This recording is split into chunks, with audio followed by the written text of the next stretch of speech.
Right, okay, how are we doing, everybody? Welcome to the section on swing structure and internal structure and complex pullbacks. So we've gone through, obviously, the introduction to market structure, going over stuff. We've gone through weak and strong highs and lows. We've gone through multi-time frame analysis. So now what we need to do is we need to understand swing structure in the market versus internal structure. So when we're looking at any financial chart, and what we spoke about before is we have swing structures, and within these swing structures we have other swing structures. So we've got higher time frame structures, and they're made up of swing points, and then we have inside that we have other swing points, and the whole thing is just made up of swing points within the market. And what we do is we use our time frames to help us read and understand these swing structures, okay? Because think about it, when we have a specific time frame, we have weak and strong highs and lows, and we know when we think about sort of the given trend and direction, if we're bullish, for example, we have weak highs in the market and strong lows. So when we're bullish, we expect to see these highs consistently being put into the market and these higher lows not to get broken. So our swing structure in this given example, we are bullish, which is what we've got in front of us right here. But as you remember, if we saw in the very first introduction video, the markets aren't always just going to be up, down, up, down. To put in this structure, we have to be putting in complex structure within it. So if we look at what we've got going on here, what we've got here is an example of a bullish market structure. So we can see here we have this higher high and we have this higher low, and it's led to a breaker structure that's now put in a new higher high. So what this means straight away is if we were using, let's just say, the 4-hour time frame, right? We understand that if this was, let me just put H4, right? It's just so we can understand this is the H4 time frame, right? So we understand following this break of structure to the top side, we are bullish on the 4-hour, okay? It's following from this is our swing low that's led to this swing high, okay? And now what are we doing? We are now contained within this swing point, So if I put a range tool just to see, this is our swing high to swing low. And this indicates, because we've had this bullish breaker structure, that we are bullish on the 4-hour. So everything that happens inside of these swing points is what we call internal structure. It is not swing structure to this specific time frame, because what's happening is the internal structure of, say, the 4-hour, which is what we've got here, the internal structure will be lower time frame swing structure. And this is what we mean by when we use multi-time frame analysis, we understand whether something is swing structure and internal structure.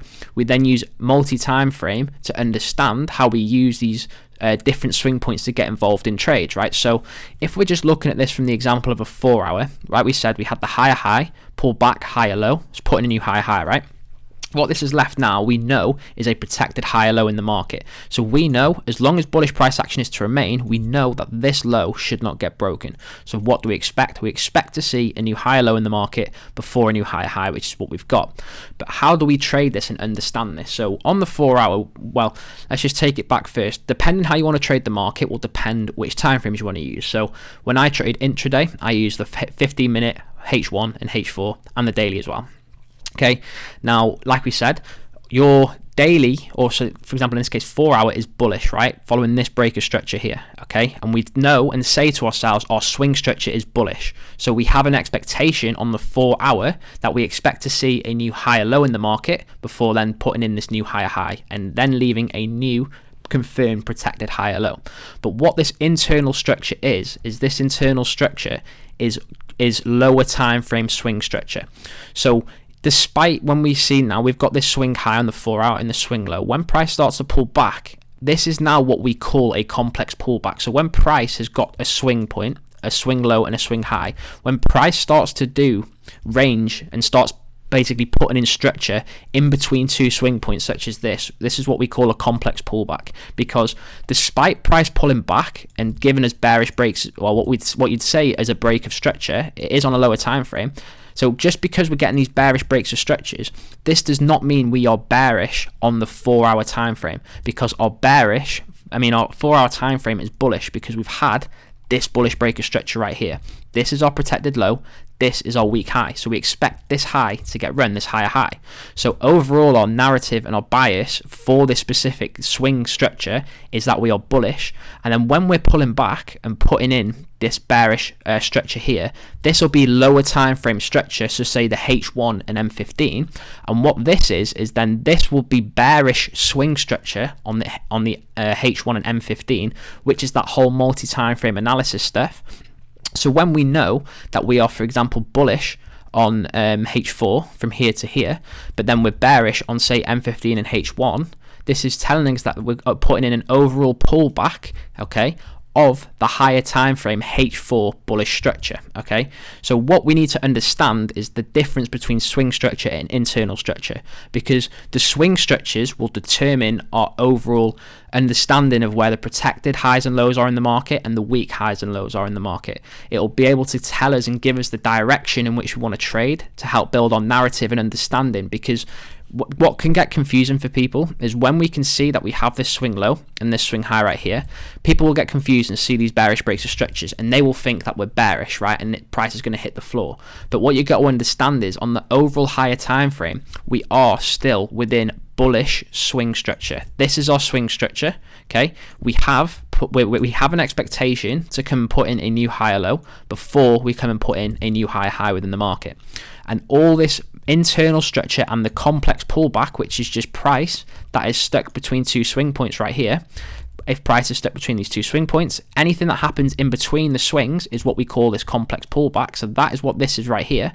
Okay, and any breaks or structures that we have within this swing structure is internal structure and does not change the overall trade direction and bias of this specific swing points, because we know that this is currently our true swing structure, right?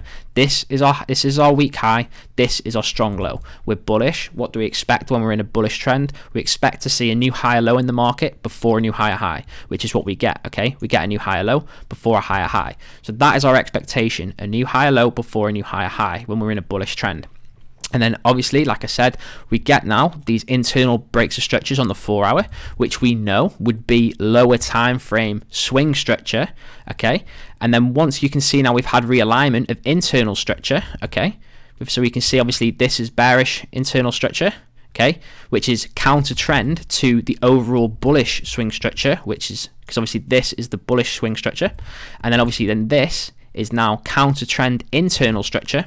Once now we've had potentially a break of structure bullish of internal structure as well as external structure, which is the swing structure, this is now giving us the indication that we might have structural alignment occurring.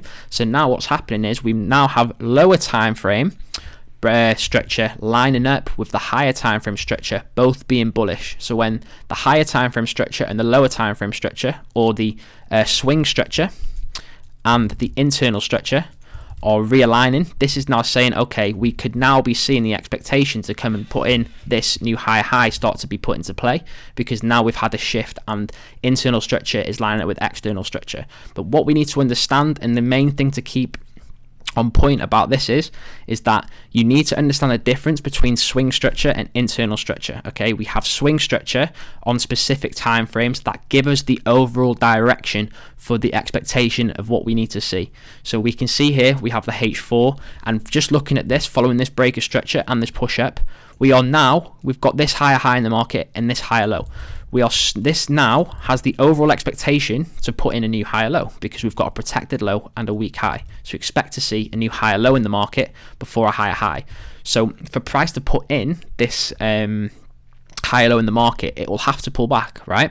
So it pulls back, but what it's doing is it's putting in bearish breaks of structures, because this is putting in that complex pullback and being able to basically put in this lower time frame structure to put in this higher low. But we've got to understand that this internal structure does not change the overall direction of the H4 swing, which is still bullish, because this is the weak high, this is the strong low.